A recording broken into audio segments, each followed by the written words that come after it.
dengan sahabat-sahabat yang dikasihi sekalian. Cuma saya ni tak pasti sahabat-sahabat boleh dengar tak suara saya.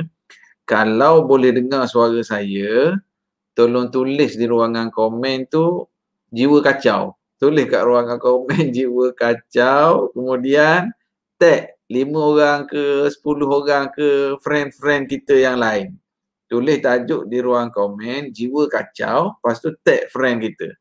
Jadi kalau ada yang tulis tu maknanya dia dengar suara saya dengan jelas lah. Dia tulis oh ni Kak Rosmanila kata dengar, terima kasih Kak atas respon. Ya betul, tulis jiwa kacau, kemudian di hujung jiwa kacau tu tag friend-friend kita yang lain. Sebenarnya tadi Nisa pun dah sebut, bila kita tag friend kita yang lain, seolah-olah kita sedang mengajak mereka untuk bersama-sama dalam majlis ilmu. Alhamdulillah, bila ramai ni yang tulis jiwa kacau ni, bermakna didengarlah suara saya, Alhamdulillah. Ni Nisa, yang menonton malam ni penonton-penonton dari mana lokasi dia orang ni? Oh okey, kita ada seluruh Malaysia kat sini. Mostly kita mostly yang ada ni adalah rakan niaga Anak Ida. Semua rakan niaga Anak Ida kita berada di seluruh Malaysia, insya-Allah. Okey. Boleh tak tulis di ruangan komen dari mana tu seluruh Malaysia tu? Saya tengok komen-komen ni sambil kuliah, sambil saya tengok. Jadi kan mana tahu kau ada dekat Kuala Terengganu, boleh ajak minum Ustaz. Tengok macam Azmi Ibrahim tulis dari Kelang. Oh, Kelang ni kawasan red zone ni. Moga-moga Allah Ta'ala lindungi masyarakat di Kelang khususnya dan dari mana-mana lah. Ni dari Siti Azura dari Batu Cave, Sally dari Putrajaya, Hasnah dari Kuala Terengganu. Oh, kepuk leko ni. Okey, jadi yang pertama sekali saya Puan Hafizah dari Melaka, terima kasih atas komen. Yang pertama sekali kita mulakanlah, boleh mula kan. Yang pertama sekali bila sebut jiwa kacau. Ada orang yang lalui suasana ni, tapi sebabnya ada pelbagai. Sebab jadi jiwa kacau ini ada pelbagai. Mungkin sahabat-sahabat yang sedang menonton live ini tahu apa sebab berlakunya jiwa kacau ni. Apa sebab dia? Ramai orang yang lalui situasi ni, tapi sebabnya sebab apa? Sebab apa jadi jiwa kacau? Celaru, nak buat kerja tak jadi, asyik tak menjadi je. Jadi, Cikgu Rosman pun ada sedang menonton. Apa khabar Cikgu? Moga-moga jiwa tenteram. Cikgu Rosman baru sampai rumah tu. Alhamdulillah. Tadi dia ada WhatsApp saya. Jadi Alhamdulillah. Sebab apa berlaku jiwa kacau ni? Ia wujud. Tetapi untuk kita cari penyelesaian, kita kena cari punca dulu. Kalau orang kerja maintenance, orang kerja maintenance bangunan, lift, orang kerja oil and gas, dia panggil troubleshooting. Dia cari punca masalah. Macam orang makan sari gamat lah. Dia cari punca masalah tu kat mana. Masalah pendarahan ke, masalah pemakanan ke. Jadi kalau kita boleh cari punca, senang kita nak cari penyelesaian. Dia panggil diagnose dulu. Jadi kita nak diagnose. Orang-orang yang hadapi suasana jiwa kacau ini, why? What is the because? apa puncanya yang berlaku jiwa kacau tadi? Kita bermula mungkin kalau ada orang adik-adik kita yang di IPT, mungkin jiwa kacau dia disebabkan tak boleh nak fokus belajar. Kalau dalam realiti sekarang belajar online, line tak ada, line internet, nak buat assignment, nak buat tugasan. Itu kalau yang belajar. Jadi dia jiwa kacau. Semangat nak belajar tapi ada masalah-masalah tadi. Itu mungkin berlaku pada pelajar yang semangat nak belajar tapi ada, ialah jadi jiwa kacau sebab faktor-faktor luaran tu. Ada jiwa kacau yang disebut oleh Anissa di awal tadi, mungkin jiwa kacau dia ada berlaku pada orang bujang. Jiwa kacau, Ustaz, 5 kali saya bertunang tak jadi, Ustaz. Jiwa kacau, Ustaz. Saya dengan girlfriend saya okey dah, tapi mak ayah saya pula tak setuju. Jiwa kacau ni, Ustaz, macam mana ni? Tadi disebabkan masalah pelajaran. Yang ni disebabkan masalah nak kahwin. Yang dah kahwin, mungkin juga ada jiwa kacau. Jiwa kacau. Anak keluar tiap-tiap tahun tapi bisnes tak keluar-keluar. Bisnes tak naik-naik. Sale drop. Apatah lagi kita bincang dalam realiti sekarang. Realiti wabak yang sedang berlaku. Ustaz, nak buat sale susah, Ustaz. Nak pergi jumpa orang susah. Orang pun tak berapa ada duit nak membeli. Regular customer pun dah tak order 2 bulan dah, Ustaz. Jiwa kacau, Ustaz. Nak bayar installment kereta, rumah. Macam mana ni? Ada yang jiwa kacau disebabkan masalah ekonomi diri dia, keluarga dia, bisnes dia. Kalau yang buat bisnes besar, ramai staff. Allah, Ustaz. Nak fikir sekarang ni kalau orang fikir periuk nasi, isteri dan anak-anak. Orang yang syarikat besar-besar dia fikir periuk nasi 20 keluarga sebab dia ada 20 orang staff. Mungkin juga termasuk dalam jiwa kacau. Tetapi dan banyak lagi lah orang pangkat besar mungkin dengan kesibukan jadi jiwa kacau. Tetapi sebenarnya yang jiwa kacau ni, jiwa tu sendiri kat mana tempat dia? Di hidung kah? Di telinga kah? Di mulut kah? Di mata kah? Bila cakap bab jiwa kacau ni sudah pasti ia berkait dengan hati, perasaan, emosi. Maka jiwa kacau saya sukalah, saya rasa saya nak pinjam sebab saya banyak terpengaruh dan saya banyak baca buku-buku yang ditulis oleh Al-Fadhil Ustaz Fahrul Muhammad Joy. Beliau buat satu perumpamaan. Anissa, kalau tangan luka, kalau Anissa nak potong ikan ke sayur ke, tangan luka kena pisau sikit, luka lah sikit, pedih tak? Pedih tak? Pedih. Tapi tak nangis, Ustaz. Alhamdulillah.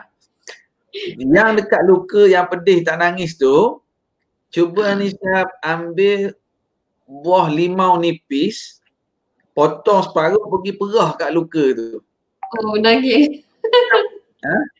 Menangis. Nangis? Menangis. Mesti dah, Ustaz. Kita tanya sahabat-sahabat kita yang menonton. Kalau tangan luka, kita pun pergi ambil buah limau nipis, perah kat tempat luka tu. Rasa macam mana? Okey.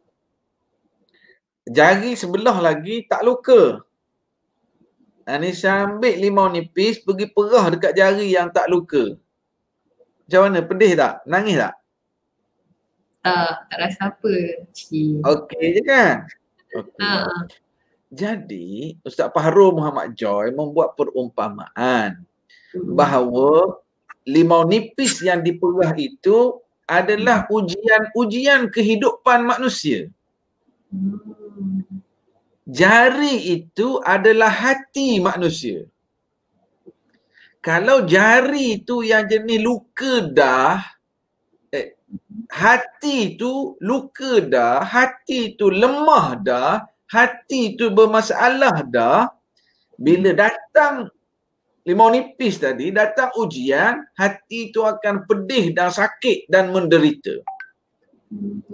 Kalau hati itu sehat, jari tadi yang tak luka, datanglah limau nipis ke limau tebal ke, ujian macam mana pun sebab jari dia tak luka, datang ujian dia relax je. Bagi hati yang kuat, dia tak akan wujud masalah jiwa kacau. Masalah hadir dalam hidup dia. Masalah datang. Masalah keluarga, masalah keuangan, masalah tak boleh berniaga, limau nipis tadi datang. Tapi sebab hatinya sehat, tak luka, tak lemah, hatinya kuat, selalu makan sari gamat, sari gamat gold, jadi antibody immune system dia kuat. Bila hati kuat, dia datanglah masalah dugaan, masalah wujud, tetap wujud. Tetapi dia tak jadi jiwa kacau. Dia jadi kuat. Disebabkan hatinya yang kuat. Oh, ni ada yang kata seriau. Ada yang kata pedih, menjerit. Ya, pedih seriau. Nur Marjan kata, ya.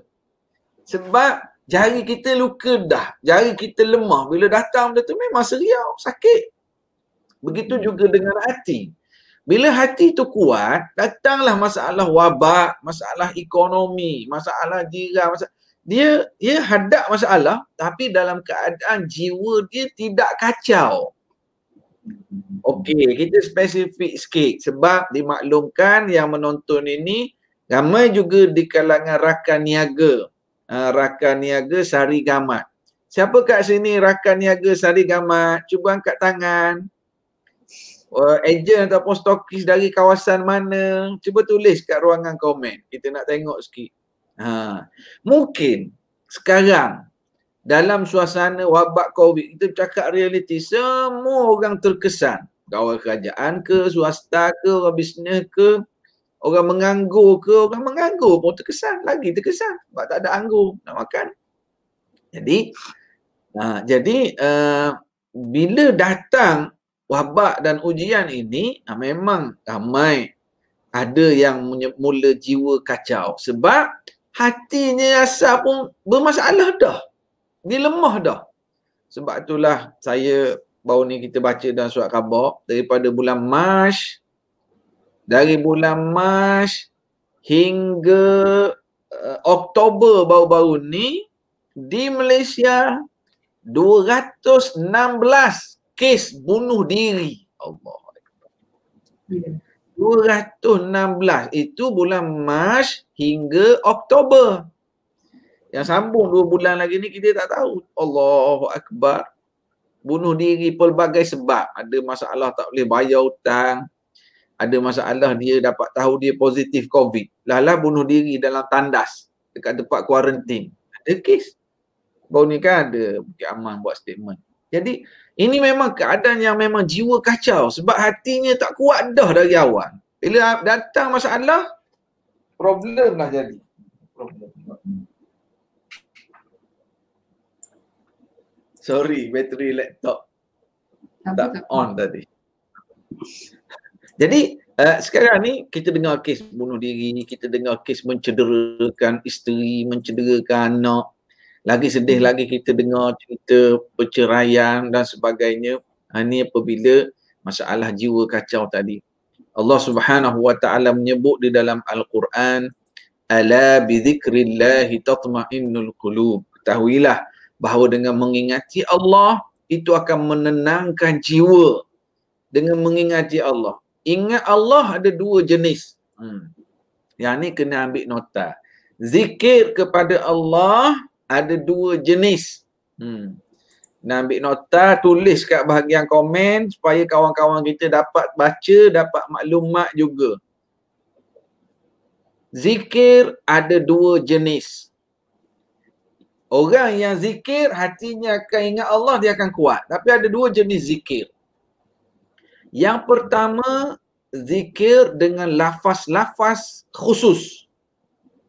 Maksudnya Ustaz, zikir dengan lafaz-lafaz yang khusus seperti Subhanallah, Alhamdulillah, Allahu Akbar, La ilaha illallah, Astaghfirullahal azim, La hawla wa la quwwata illa billah. Ini zikir kategori pertama.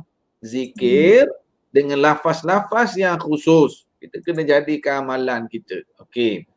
Ya, terima kasih Nurlia Alhana. Zikir pada Allah ada 2 jenis. Yang pertama, zikir dengan lafaz-lafaz yang khusus. Yang saya sebut tadilah, Subhanallah, Alhamdulillah, Allahu Akbar. Okey. Kategori kedua, zikir dengan makna mengingati Allah dalam apa saja situasi, apa kerja buat kita. Contoh orang yang berniaga. Dia berniaga ketika dia nak market barang dia nak promosi, dia nak bercerita, dia zikir, dia ingat Allah. Menyebabkan dia tidak menipu. Dia tak menipu sebab dia zikir, dia ingat Allah. Ini zikir ingat Allah dalam urusan kehidupan. Dia ingat Allah. Dia mungkin bergaduh suami isteri. Dia jaga batasan bergaduh. Tak sampai maki hamu, tak sampai mencederakan. Sebab dia zikir, dia ingat Allah walaupun bergaduh. Dia pergi ke pasar, dia zikir, dia ingat Allah. Tadi zikir sebut baca. Tapi zikir yang kedua ni dia ingat. Maknanya, ialah menyebabkan dia tidak melakukan perkara yang dimurkai oleh Allah Subhanahu Wa Taala. Sebab dia ada zikir kategori kedua. Ingat Allah ketika berurusan. Jadi, customer tanya, macam mana Ustaz sekarang ni jiwa kacau, drop. Saya boleh nak buat testimoni bohong. Bohong testimoni, nak suruh jual barang biar orang beli. Dia nak buat, dia kata orang mungkin beli tapi tak berkat lah aku berniaga macam ni. Itu dia zikir, dia ingat Allah. Menyebabkan dia tak buat begitu. Sebab kalau dia buat, walaupun duit banyak, jiwa tetap kacau. Tak akan tenteram. Jadi, dan seterusnya, dalam perniagaan, dalam berkeluarga, dia ingat Allah Subhanahu Wa Taala. Dia pergi bercuti, dia pergi keluar negara. Sekarang tak ada lah. Dia tetap ada zikir, ingat Allah. Itu bahawa opposite pada jiwa kacau, dia akan tenangkan jiwa. Dan sebab tu saya kata tadi, kita kena tahu punca masalah. Punca jiwa kacau, kita akan tahu cara penyelesaian. Antara perkara yang menyebabkan jiwa kacau ialah apabila seseorang terlalu banyak melakukan maksiat kepada Allah Subhanahu Wa Taala. Bila banyak melakukan maksiat, tinggal solat, dia tak tutup aurat. Yang tak tutup aurat ni berpanjangan dalam keadaan berdosa. Post, upload gambar Facebook, berdosa sebab tak tutup aurat. Share gambar kat IG, berdosa lagi sebab dia tak tutup aurat. Pergi kerja, dia kata saya pergi kerja Ustaz, nak cari rezeki. Ni saya buat perniagaan nak cari rezeki, dah awak tak tutup aurat, awak sedang melakukan dosa-dosa kepada Allah. Yang Rasulullah SAW sebut, apabila seseorang melakukan dosa, akan ada satu titik hitam di dalam hatinya. Dia buat dosa lagi, titik hitam lagi. Buat dosa lagi, titik hitam lagi. Titik-titik hitam itulah yang menyebabkan jiwa jadi kacau. Duit banyak tapi tak tenteram. Gaji besar tapi tak tenteram. Sebab itu yang jadi jiwa kacau tu. Hidup dia bergeluman dengan dosa dan maksiat. Dia dengar orang. Kita tengok dia ni memang dengar orang, dengan staff-staff kat office, dia disukai sebab dia pandai bergurau dengan orang, kerja dia deliver, tapi dia tak tutup aurat, dia tak sembahyang. Kerja bagus, solat Zuhur tinggal, tak sembahyang, sibuk buat kerja, asal pun tak sembahyang. Orang macam ni mungkin dapat anugerah pekerja cemerlang, tetapi jiwa dia kacau. Sebab dia jauh dengan Allah Subhanahu Wa Taala. Bila tak solat ni berdosa besar. Bila orang tak solat, jauh lagi lah dia nak zikir kepada Allah Subhanahu Wa Taala. Allahu Akbar. Memang ada orang macam ni. Kita tengok dia jutawan. Orang COVID ni, musim COVID, orang lain semua drop sale. Dia duk tunjuk gambar duit lagi kat Instagram, Facebook. Dia masih duk tunjuk kereta besar dia lagi. Orang masalah wabak, dia masih duk tunjuk makan mahal lagi. Nak tunjuk makanan mahal dia. Yang buat review produk tu, tak apalah, memang kerja dia nak buat review, kena tunjuklah makanan tu. Kalau tidak, tak jadi review pula. Tetapi, ada yang masih nak tunjukkan kekayaan dia, tunjuk kereta besar dia. Di Instagram, di Facebook. Tapi realiti, dia sendiri tu, dia tahu jiwa dia kacau. Dia tahu bahawa hati dia tidak tenteram. Sebab orang-orang macam ni, dia tidak ada dua zikir tadi. Dia jarang dia tinggalkan zikir dengan Allah lafaz-lafaz, dan dia juga tak ingat pada Allah dalam urusannya. Tambah lagi dia melakukan dosa dan maksiat. Ini juga antara sebab jiwa jadi kacau. Satu lagi saya nak share. Dan ini antara yang besar, antara faktor besar berlaku jiwa kacau dalam diri seseorang apabila makan minumnya haram. Maka minum yang tidak diberkati oleh Allah Subhanahu wa taala, ni antara faktor besar jiwa jadi kacau. Maksud ustaz makan minum yang tidak halal macam mana? Makanan yang tidak halal pun terbahagi pada dua jenis. Yang tidak halal. Yang tidak halal dari segi physically. Arak, bangkai, darah. Itu makanan haram physically. Yang kedua makanan haram yang hukmi. Hukmi ni maksudnya apa lawan pada physically ni apa? Fizikalnya halal tetapi disebabkan makanan tersebut beli dengan duit haram, maka dia jadi haram.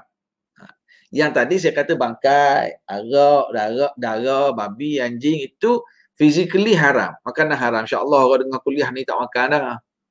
Tapi kita bimbang takut makanan haram kategori kedua. Dia makan tembikai, makan roti John masuk Islam dah, Johan.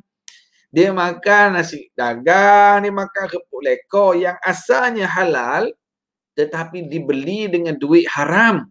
Maka dia jadi makanan haram juga.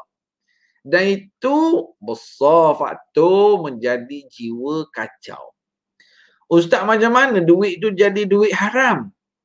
Pelbagai cara. Dia curi duit orang, dia claim overtime tipu, dia berniaga dengan cara tipu ni. Musim sekarang scammers pun ramai tipu duit orang, ajak invest kat situ kat sini. Dia makan duit orang. Ini yang jadi duit tu dia beli makan minum yang asalnya halal, ini pun jadi haram. Dan memang jadi jiwa kacau. Duit banyak. Tipu orang kiri kanan. Dia bekerja di pejabat, terlibat meminta rasuah. Gaji dia 8,000 sebulan. Tapi tengok perbelanjaan macam orang gaji 20,000 lebih. Rupanya ada sumber pendapatan. Bukan, memang side income. Tapi side income secara rasuah. Kau tim you kau tim bolehlah saya buat ni tapi saya punya 10% Jadi duit-duit sebegini menyebabkan betul Farah. Terima kasih Farah Muhammad. Dia buat nota kat sini. Tipu dalam mencari rezeki. Tipu, rasuah. Dia janji dengan orang nak bagi komisen. Lepas tu tak bagi pula. Bagi sekali, dua kali. Lepas tu senyap dah. Hati-hati bak komisen kalau berjanji dengan orang. Nak jual tanah, jual properti, okey, saya nak 150,000, awak jual lah, berapa pun nak makat. Yang lebih tu awak ambil lah. Kawan tu makat jadi 200,000. Ada buyer. Tiba-tiba bila buyer-bayar 200,000 kat dia, sepatutnya dia kena bagilah 50,000 kepada yang cari buyer tadi. Dia bagi 10,000 je. 40 dia sapu kat dia. 190 dia ambil kat dia, 10,000 je. Awak telefon je pun takkan nak dapat 50,000. 10,000 pun banyak dah. 40,000 tu dia ambil daripada yang cari buyer tadi, broker tadi. Tipu. Janji dulu awak kata awak nak 150. Ni siapa faham tak contoh saya ni? Kan? Kan? Itu berlaku tu banyak. Dia kata saya nak jual tanah ni 100,000. Awak carilah pembeli. Awak pujuklah dia nak beli berapa pun, awak nak makat berapa pun, yang lebih pada 100,000 tu ambil kat awak lah. Tiba-tiba dia boleh cari orang nak beli dengan harga 200,000. Jadi tuan tanah tadi, orang bayar kat dia 200. Lepas tu bagilah 100 pada yang cari buyer tu. Dia tak bagi 100. Dia bagi 20,000, 80,000 dia ambil kat dia. Untung atas angin dia. Untung atas angin tak salah. Kalau betul caranya, tak salah. Dia cari supplier, dia cari buyer, dia bagi tahu dah nak ada commission, ada undertaking letter, hitam putih, tak apa. Tapi untuk atas angin dengan cara tipu ini. Jadi, bila duit itu, duit rasuah, duit tipu, duit berniaga tipu, duit claim overtime tipu, dia beli makanan, ini yang menyebabkan makanan itu jadi penyebab jiwa kacau. Bukan sahaja jiwa kacau, doa pun tidak diterima oleh Allah Subhanahu Wa Taala. Kan Rasulullah SAW pernah bercerita kisah seorang anak muda yang bermusafir. Wa dzakara rajula yutilu safara ash'atha aghbar yamuddu yadayhi ila sama, ya Rab, ya Rab, ya Rab. Wa mat'amuhu haram wa mashrabuhu haram wa ghudhiya bil haram fa anna yustajabu lidzalik. Rasulullah cerita ada seorang pemuda yang bermusafir, kusuk masa rambutnya penuh dengan debu, makna musafir pada pasir dulu kan. Dia musafir, orang musafir ni mustajab doa tau. Dan dia angkat tangan ke langit berdoa pada Allah, ya Allah, ya Allah, ya Allah, dengan penuh khusyuk doa. Makna dua dah syarat, dia musafir, dia berdoa dengan khusyuk. Tapi Rasulullah sallallahu alaihi wasallam menyebut wa mat'amuhu haram wa mashrabuhu haram wa ghudhiya bil haram fa anna yustajabu lidzalik. Makannya haram, minumnya haram, bagaimana doanya akan dimakbulkan dengan cara yang haram. Siapa tanya ni? Anissa Amila tanya. Ambil untung atas angin, halal ke haram sebenarnya? Biasanya kalau atas angin ni Superman lah. Sebab Superman dia terbang atas angin. Nah, jadi untung atas angin ni konsep macam mana? Dia kena tengok konsep untung atas angin. Kalau untung, contohnya seorang penjual, contoh kalau dropship. Dropship itu untung atas angin tak? Nisa, Sari Gamat buat dropship tak? Tak buat. Tak ada. Okey. Dropship, ada orang berniaga dengan cara dropship. Si A ada barang. Si B nak beli barang. Dia ni Z. Z ni kata, okey, awak ada barang, saya tolong market. Saya ambil brosur-brosur awak, saya pergi share dalam grup-grup taman perumahan saya. Nanti saya dapat komisen. Awak jual ni harga RM50, kalau saya dapat cari pembeli, saya dapat RM2 komisen. Tapi A yang post, cuma Z ini yang pergi promosi. B pun beli sebab Z tolong promosi. Maka Z dapat komisen, itu untung atas angin juga orang panggil kan. Maka itu diharuskan, itu harus. Dengan syarat masa dia nak promosi kepada B tadi, Z jangan menipu lah. Z cakap yang betul, beritahu harga ni, cuma dia tak bagi tahulah dia dapat komisen daripada A. Itu untung atas angin juga saya rasakan istilahnya. Maka dropship insya-Allah tak ada masalah, dengan syarat jangan tipu. Yang A tu pun dia jelas dengan Z, awak jual harga 50, komisen untuk awak RM2. Kami akan post, kami akan kos postage tu bincanglah antara A dengan B, penjual dengan pembeli. Kalau untung atas angin dengan cara, okey, saya kerja di syarikat ni, di jabatan ni, saya nak keluar tender. Saya nak keluar tender buat lab makmal baru kat sekolah ni. Kos dia dalam RM200,000. Awak boleh buat? Boleh. Okey, saya akan bagi projek ni kat awak RM200,000. Awak bagilah saya 10%. RM20,000. Sebab saya bagi kat awak bisnes ni. Okey tuan, saya bagi kat tuan RM20,000. Tuan award lah job ni kat saya.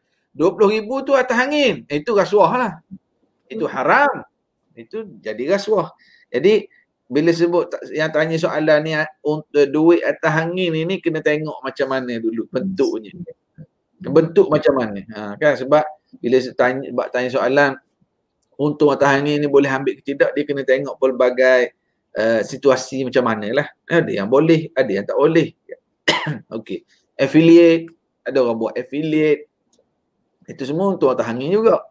Dia tolong promote, orang beli barang, masuk link kat dia, ada komisen untuk dia. Itu tak ada masalah sebab semuanya dah ada hitam putih dengan jelas. Okey. Jadi kita sambung lagi sikit lagi. Andai saya Yusri, andai saya beli barang RM10, lepas tu saya jual RM16. Macam mana Ustaz? Untunglah RM9. Said Yusri, bagus soalan. Dia tanya, andai saya beli barang RM10, lepas tu saya jual RM16. Macam mana Ustaz? Pandailah tu bisnes. Itulah bisnes. Ustaz, kita ada satu lagi soalan daripada Hudasha. Dia cakap, Assalamualaikum Ustaz, adakah pemakanan juga menjadi faktor utama supaya, maksudnya banyak makan sayur dan juga elakkan, kat bawah tu dia sambung lagi, maksud saya elakkan dari banyak makan benda berdarah macam tu. Terima kasih Huda Shah dari Singapura. Ya. Dalam Islam mengharamkan makan darah. Makanan yang berdarah maknanya binatang lah. Islam mensyariatkan kita menyembelih binatang tadi. Cara penyembelihan Islam menyebabkan darah tadi keluar, syarat dia putus dua urat ni. Maka tak ada masalah kita makan makanan yang daging lah. Kalau dia tanya tadi elakkan makanan berdarah. Darah memang haram makan. Tapi kalau dia makan lembu, kambing, ayam yang disembelih dengan cara Islam, itu tak ada masalah. Yang penting sembelih dengan cara Islam, disembelih cukup syarat dan sebagainya. Tak ada masalah. Jadi Syed Yusri tadi yang tanya saya tak habis jawab lagi, tak ada masalah. Boleh beli barang 10 jual 16. Itulah businessman. Cuma jangan tipu. Jangan tipu. Saya beli ni sebenarnya 17. Saya nak jual 16, jawab ambil lah. Itu tipu, tak boleh. Dan kita tak perlu beritahu pun kita beli RM10, saya jual 16 ni, saya beli 10 tu. Itu pun kita tak perlu beritahu. Dan kalau nak beritahu, jangan beritahu 17, saya beli 17, saya jual 16 ni, ambil lah, nak habiskan stok. Itu tipu, tak boleh. Kebijaksanaan kita convince orang untuk beli 16, kita beli 10, alhamdulillah, itulah bisnes. Itu bukan untung atas angin, itu nama dia untung. Kan? Bagus Yusri. Kalau ada soalan bolehlah tulis sikit, kita cuba jawab yang saya mampu jawab. Okey, seterusnya kita nak sambung bincang tentang jiwa kacau. Kita kena kenal pasti antara orang yang ciri-ciri ataupun keadaan seseorang yang jiwa kacau, dia merasakan bahawa apa yang dia buat tu serba tak kena. Bila dia duduk dalam keluarga, duduk dengan kawan-kawan, disebabkan jiwa kacau tadi, dia merasakan macam kalau orang bercakap tu, orang beli dia dah tu. Orang post sesuatu dalam grup WhatsApp, dia kata, ni nak kutuk akulah ni. Dia tu jiwa kacau, menyebabkan dia banyak bersangka buruk. Orang yang ada sifat bersangka buruk ataupun su'uzan, ini di antara tanda orang yang jiwa kacau dan juga antara sebab jiwa jadi kacau. Bila ada sifat su'uzan. Apa maksud su'uzan? Maksudnya dia sentiasa bersangka buruk. Dalam bahasa sekarang, minda dia negatif. Minda dia sentiasa negatif je kat orang. Bila orang senyum, dia kata nak mengorak aku lah tu. Bila orang senyap, dia kata sombong. Bila orang promote barang jualan, dia kata Allah, macam dia seorang berniaga. Ni orang jiwa kacau. Orang lain semua tak kena. Dia je betul. Jadi, sebab apa? Sebab dia ada penyakit su'uzan tadi. Bersangka buruk kepada orang sekeliling. Adik-beradik dia, kepada suami dia, kepada isteri dia, dia bersangka buruk. Apa tu? Low self-esteem. Ni saya tak faham Kak Rohana. Apa maksudnya? Low self-esteem tu apa? Esteem. Low confident lah. Maksudnya dia lemah. Lemah keyakinan diri, tak yakin. Kalau low confident, itu bukan jiwa kacau. Kalau low confident, ada juga orang macam tu. Kita berkenaan dengan confident, yang tu bukan masalah jiwa kacau. Itu satu perkara yang energi sangat low. Okey. Itu satu perkara yang perlu kita motivate dia. Kita perlu ada sahabat-sahabat yang support dia. Rasa rendah diri, macam inferior lah, inferior complex.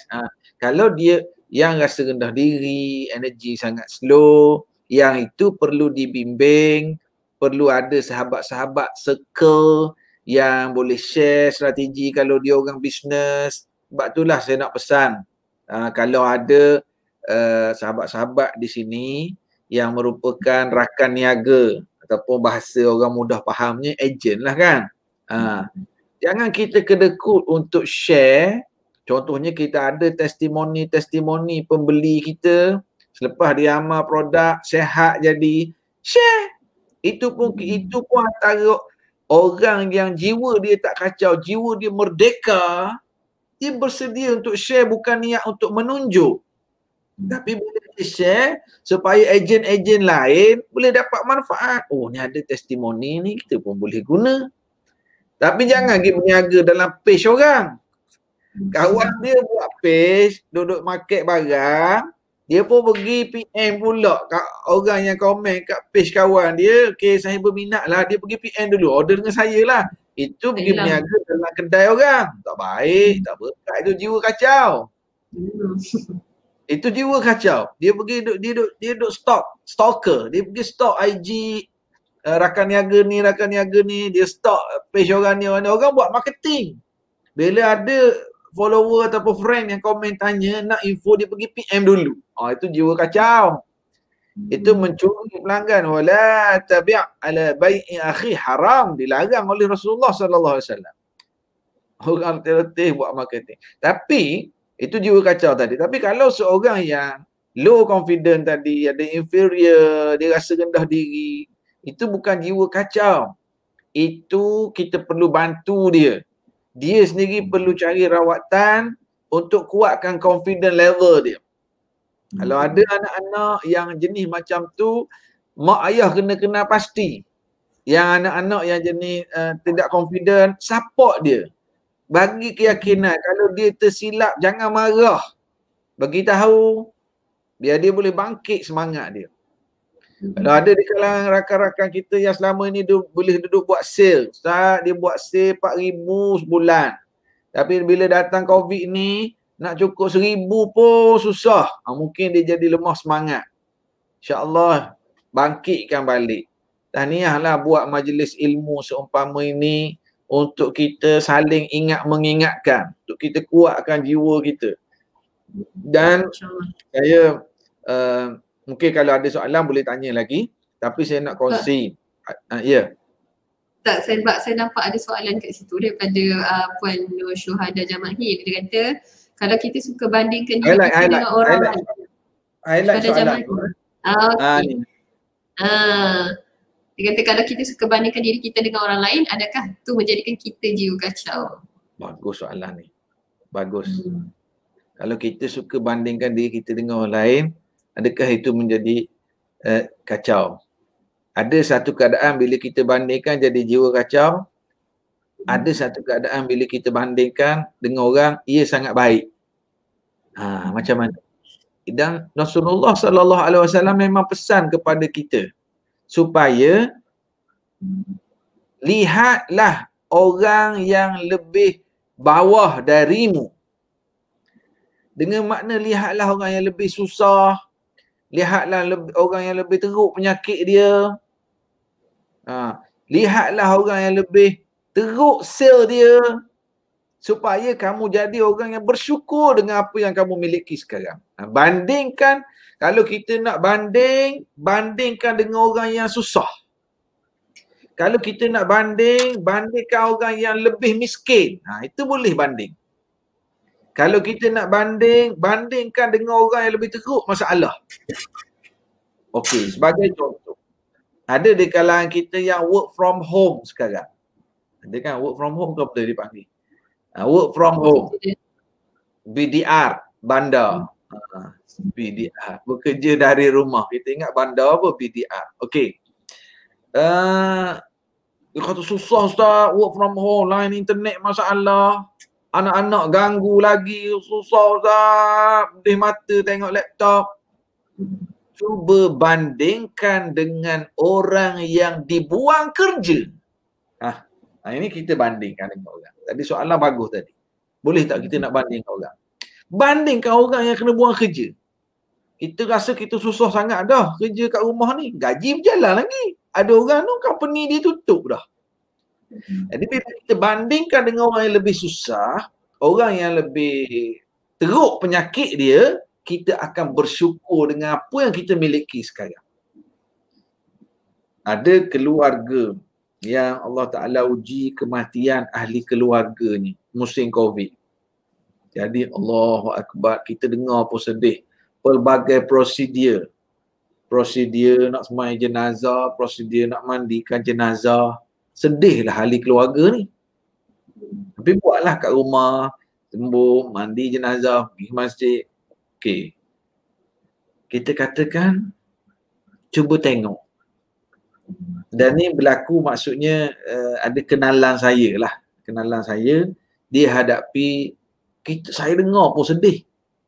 Bila berlaku kematian ahli keluarga, prosedur-prosedur yang nak menguruskan jenazah tu, Allahu Akbar. Memang dugaan lah Allah Ta'ala uji.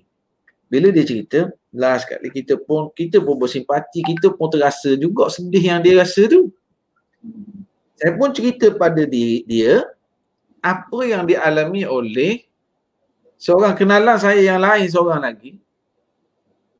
Ahli keluarga dia, si ibu ini sakit tenat. Bila si ibu sakit tenat, anak yang berada di UK, United Kingdom, beli tiket balik Malaysia. Sampai ke LA, kena kuarantin 14 hari. 2-3 hari kuarantin, mak dia dah meninggal dah kat kampung. Tak sempat nak ziarah, nak jumpa, nak tengok, nak hantar kat kubur. Dia balik dah dari UK, tapi kena kuarantin. Tak boleh tengok mak yang meninggal. Maknanya, ketika sahabat yang pertama tadi, yang kematian ahli keluarga, banyak prosedur sedih kita dengar. Kita pun cerita, ni yang balik dari UK ni, kena kuarantin, tak boleh jumpa. Sampai Malaysia dah. Lagi sedih cerita. Jadi kalau soalan, boleh tak kita nak banding dengan orang, bandinglah dengan orang yang lebih sedih. Bandinglah dengan orang yang lebih teruk penyakit. Bandinglah dengan orang yang lebih susah. Nescaya kita akan bersyukur dengan apa yang kita ada sekarang. Kalau kita rasa kita sakit lutut tu, benda sakit lutut, makan daging banyak tu, so seafood tak boleh makan tu, go out. Go out. Kita rasa teruknya, Ustaz, saya sakit, go out. Cuba banding dengan orang yang cancer stage 4. Kita akan rasa, Allah uji aku sikit je ni, ya Allah bagi aku sabar, dia teruk lagi. Banding dengan orang lebih teruk. Banding dengan yang macam ni, insya-Allah bagus. Tapi ada banding yang tak bagus. Kita banding dengan orang lebih kaya dengan rasa dengki. Dengan rasa, apa aku tak boleh juga macam dia. Itu banding yang negatif. Duk stalk IG orang, FB orang, dia asyik perhati orang nak banding keluarga, kekayaan orang beli kereta, orang renovate rumah, dia duk banding je. Bang, jiran kita tu bang, itu tukar kereta. Jadi memang kacau jiwa orang macam tu. Banding dengan dengki, banding dengan desak orang terdekat. Kenapa company kita, company dia boleh bagi bonus, company dia boleh turun harga lagi, kenapa company kita, itu jadi dia jadi kacau jiwa macam tu. Dia banding yang lebih dalam bab duniawi. Tapi ada satu banding yang lebih yang dibolehkan. Contohnya kita tengok sahabat kita buat sale tinggi. Kita pun bandingkan sale kita dengan dia. Dengan tujuan nak jadi motivasi diri kita. Bukan dengki. Tapi kita jadikan seseorang itu sebagai benchmark. Bahasa sekarang orang sebut ikon. Dia kata, saya target bisnes saya macam dia ni, pada umur 40 dah boleh jadi jutawan. Saya nak banding dengan dia supaya saya boleh buat sungguh macam dia. Yang tu bagus. Banding supaya boleh menjadi motivasi untuk diri dia. Dan inilah yang disebut oleh Rasulullah sallallahu alaihi wasallam, la hasada illa fitnatain. Tak boleh kita dengki melainkan kepada dua jenis orang. Orang yang diberikan ilmu lalu dia beramal dan menyampaikan ilmu. Boleh kita dengki kat dia dengan makna, Allah aku pun nak juga ilmu macam dia supaya aku boleh sampaikan. Dengki macam tu tak apa. Dan yang kedua, apabila kita tengok seseorang yang diberi harta oleh Allah, kekayaan, lalu dia bersyukur dengan harta tersebut, dia bayar zakat, dia bersedekah, dia tak sombong, kita pun dengki nak jadi juga macam dia. Itu diizinkan. Wallahu a'lam. Okey Ustaz, saya ada satu soalan. Macam contoh kan, macam tadi Ustaz kata orang yang jiwa kacau tu dia bila dia tinggal solat, bila dia melakukan maksiat. Saya kata orang ni saya pernah jumpa hamba Allah seorang ni, dia kata dia sibuk nak siapkan kerja dia. So, dia kata dia solat tapi dia kata nantilah balik kerja nanti dia qada. Macam mana tu? Ni cerita dia qada pula. Macam mana tu Ustaz? Sepatutnya dia kena ingat, dia nak cari rezeki tu Allah yang beri rezeki pada dia. Allah yang beri rezeki dan Allah Ta'ala boleh tarik anytime. Solat ni, ini adalah asas kepada orang beriman. Dan antara sebab utama jiwa kacau orang yang jenis tinggal solat. Dia tinggal solat. Bukankah dalam Islam, Anissa, dalam Islam kita pernah tak dengar solat kalau tak boleh berdiri kena duduk? Pernah dengar tak? Kalau tak boleh duduk? Baring. Kalau secara baring nak angkat tangan pun tak boleh? Mata. Isyarat mata. Isyarat.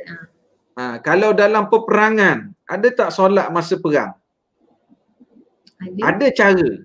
Ada cara solat masa perang. Bila kita dengar ada solat tak boleh berdiri, duduk, tak boleh duduk, baring, tak boleh baring, guna isyarat mata, masa perang pun kena solat. Kesimpulannya apa? Kesimpulannya, jangan tinggal solat. Dia, sahabat-sahabat kena tulis sikit di ruangan nota. Ayat yang kita kena guna, saya nak solat jap, nanti kita sambung buat kerja. Bukannya, saya nak siap kerja jap, jap lagi saya solat. Ada beza tak ayat tu? Ada beza tak? Ayat yang pertama, kita berhenti jap untuk solat, nanti kita sambung kerja. Ayat yang kedua, nanti saya siapkan kerja ni, kejap saya siapkan dulu, nanti saya pergi sembahyang. Dua ayat yang sangat berbeza. Berhenti kerja jap, saya pergi solat. Siapkan kerja dulu, sekejap lagi saya solat. Ustaz, bukankah kita belajar waktu itu al-waqtul muwassa'. Waktu solat itu panjang. Zuhur tu panjang. Betul zuhur panjang. Tapi kalau tiap-tiap hari 5 minit sebelum asar baru sembahyang zuhur, nak jimat bedak. Bedak saya mahal je Ustaz. Max 43, Maybelline, Axion, Baygon Ustaz. Jadi nak ambil sembahyang tu sekaligus. Ambil sembahyang zuhur, lepas tu sembahyang asar. Itu pun tak cantik kalau jadikan amalan. Kalau sekali-sekala ada perkara yang nak perlu settle juga, bolehlah waktu solat itu panjang zuhur ke asar tu. Tapi kalau terus tak solat, alasan kata nak balik qada kat rumah tu, tak boleh lah macam tu. Tinggal dengan sengaja. Nanti kalau dapat sale pun, dapat untung pun tak berkat. Bila tak berkat, itu kita sebut tadi, tinggal solat buat maksiat, itu yang jadi jiwa kacau tu. Kes kecil je, berperang, bergaduh, suami isteri berminggu-minggu. Asal kes kecil, sebab jiwa kacau. Dia akan beri kesan pada anak-anak, pada pasangan. Wallahu a'lam. Macam tadi Ustaz ada sebut juga faktor yang orang kata macam faktor yang berbahaya adalah kita makan daripada sumber yang haram kan. Jadi macam mana pula kalau hamba Allah ni dia makan ataupun ambil sumber yang haram, kemudian dia rasa bila dengar Ustaz tu dia rasa insaf dan bertaubat. Macam mana dia nak, orang kata adakah ada cara untuk dia menyucikannya ke atau macam mana? Okey, soalan terakhir ni Okey. Jadi sekarang dia tentang harta orang, dia pernah tipu duit orang ataupun dia berhutang, dia tak bayar-bayar lagi, ataupun dia maknanya yang berkait dengan harta orang tu, memang kesan kat dunia doa tak makbul. Kesan kat dunia jiwa jadi kacau. Kesan kat akhirat kita kena cari orang tu balik, kita kena bayar balik kat dia di akhirat. Tapi bukan dengan duit, bayar dengan pahala semayang kita, puasa kita, bayar kat dia.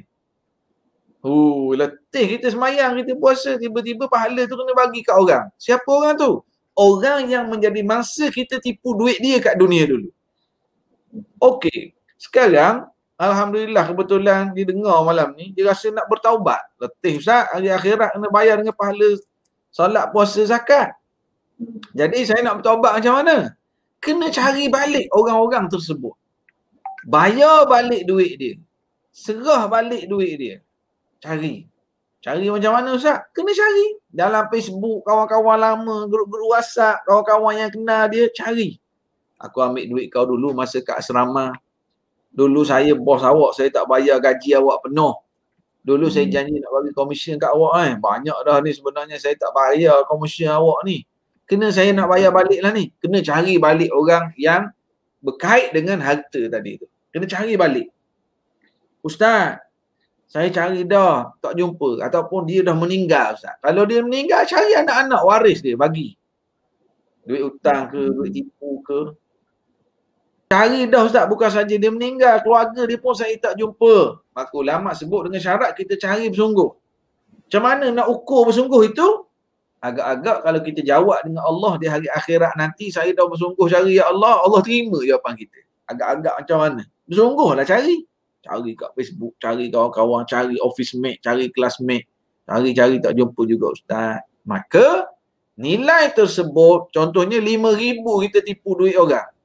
Duit 5,000 itu kita bersedekah. Masuklah tabung masjid, tabung tahfiz, niat pahala sampai ke dia. Ya Allah, aku pernah tipu duit dia ni. Ya Allah, aku rasa tak tenteram hidup.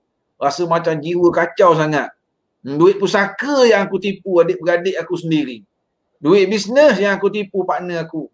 Jadi duit ni 5,000 kau tahu ya Allah, bahawa aku dah bersungguh-sungguh cari dia tapi tak jumpa sampai sekarang. 5,000 ni aku sedekah dalam tabung masjid. Moga-moga pahala sampailah pada dia ya Allah, dan moga-moga kau terima taubatku ini. Itu cara terakhir untuk kita bersihkan. Moga-moga kesungguhan kita untuk bertaubat, kesungguhan kita untuk bersihkan dosa-dosa tersebut menjadi sebab Allah beri ketenangan jiwa kepada kita. Kita kembali kepada Allah Subhanahu Wa Taala. Terima kasih kepada pihak Sarigam Mak Go, Nisa, dan terima kasih kepada sahabat-sahabat yang menonton. Moga-moga ada manfaatlah sedikit perkongsian malam ni. Wallahu a'lam. Assalamualaikum warahmatullahi wabarakatuh. Waalaikumsalam warahmatullahi wabarakatuh. Terima kasih banyak Ustaz atas perkongsian malam ni. Walaupun masa kita sangat mencemburui, tapi banyak orang kata input lah ilmu yang kita dapat kongsikan ya. So far, alhamdulillah sekali lagi terima kasih. Mungkin insyaAllah kita boleh lagi live untuk akan datang ya. Semoga Ustaz dipermudahkan urusan dan diberikan kesihatan untuk lebih memberi lebih banyak lagi manfaat kepada masyarakat insyaAllah. Amin. Terima kasih Ustaz. Ya.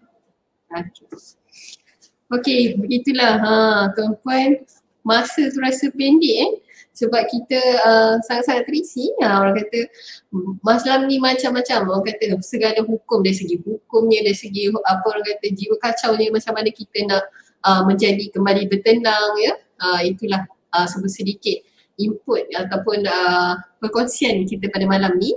Okey, so sebelum saya akhiri ni, kepada anda yang sedang menonton, kita sekarang di Anaida Produk Sarigam Mak Go mengadakan year end sale untuk package jimat untuk sekeluarga, iaitu 4 botol Jelly Gamat dan juga 2 botol Ana Fiber Pack Plus, yang mana dapat percuma limited planner book daripada kami. So satu lagi package mungkin di apa kata dalam situasi keadaan yang kata memang kena sangat-sangat berhati dan berjaga-jaga, kita ada sediakan juga package clean and clear ya, mana 3 hand sanitizer dan juga 1